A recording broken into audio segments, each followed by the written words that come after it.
How about Breece Hall? Obviously, coming off that ACL tear, he's one I'm worried about at least to start the year. But how we've talked about him basically every week, Tom. But how's the progress, and what are your thoughts on Breece Hall for this week? And he's going to be limited in practice so far this week, and they've said that he's not going to get a full workload. It's going to be a split with Dalvin Cook, which is exactly what we've expected.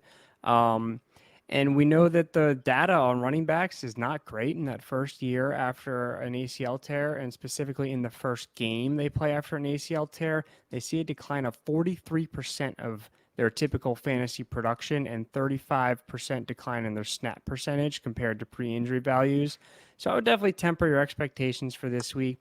It's always possible he finds the end zone, which would obviously save the day, but I wouldn't expect massive volume or massive efficiency just yet in the season. I think we may see that later in the season. But right now, I think you definitely need to temper your expectations. If you have a reasonable player to start over him, you could consider that. But I mean, you drafted him in the fourth or fifth round, so you're probably still playing him at flex at worst.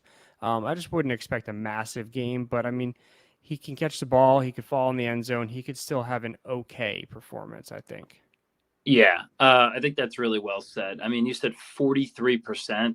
That's a that's a significant That's a drop off. I, big drop off. I didn't realize it was that much. Yeah, and And that's the first game, but for okay, the entire the first season after an ACL, that number is 35% decline in the points per game versus their pre-injury. okay. Still significant. Listen, I last episode or two episodes ago, I'm sitting here talking that Brees Hall is a league winner, and I still firmly believe that. But we got to be patient. You said you're probably starting him.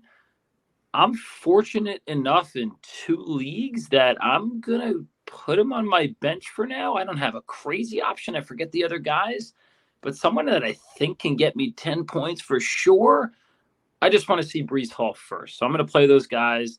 I still think he's a phenomenal draft pick. And Tom, you'll keep us updated this whole year. That's what you do. But remember, guys, you didn't draft Brees Hall for the first part of the season, for the first couple weeks, right? You drafted him for his upside later. He could always break one. I mean, you said fall in the end zone. Brees Hall's a freak. He could probably break one, but tempering expectations again, just like I mentioned earlier, the Bills do present a pretty tough defensive matchup. I would start Dalvin Cook, I think, Tom. Would you start him if you Oh, had for him this week? sure. I Absolutely. I I think would I would if I had both of them, Cook and Hall, I would take Cook over Hall. you have to go Cook for this week. I think they're gonna lean on him at least to start. All right. Javonte Williams, now he's one that you always talk about. Complicated, so much happened with his injury, ACL, LCL. Tom, okay, hold on. Poster lateral corner. I read your whole article, Tom. Posterolateral All corner. right, all right. Poster, yeah, okay. Well, anyway, Tom, You how tried. You tried really hard. because there are some good report. I mean, again, could be coach speak, but Peyton is like continues to shout from the rooftops about how great he looks. He's ready. He's going to play a huge role. Is that BS? Is it partially true? What do you think for this week? I think it's somewhere in between. Like major injury, major injury, but the entire process since his injury, it's been nothing but positive news. And we saw that he did not at any point go on pup this year. He was practicing in full all camp, and that's really good. I mean, I'm just an absolute testament to his work ethic over the offseason and to an incredible staff that was working with him. And we saw really nice usage in the preseason game. Efficiency wasn't totally there, but the usage was. I think that's where Javonte, if he has value this year, it comes from the offensive scheme from Peyton, who we know loves to throw to his running backs, utilizes running backs. We know Javonte can catch. Like the same stats that I just said for Breece Hall apply here. It's not good for running backs in that first year after ACL, especially that first game after an ACL.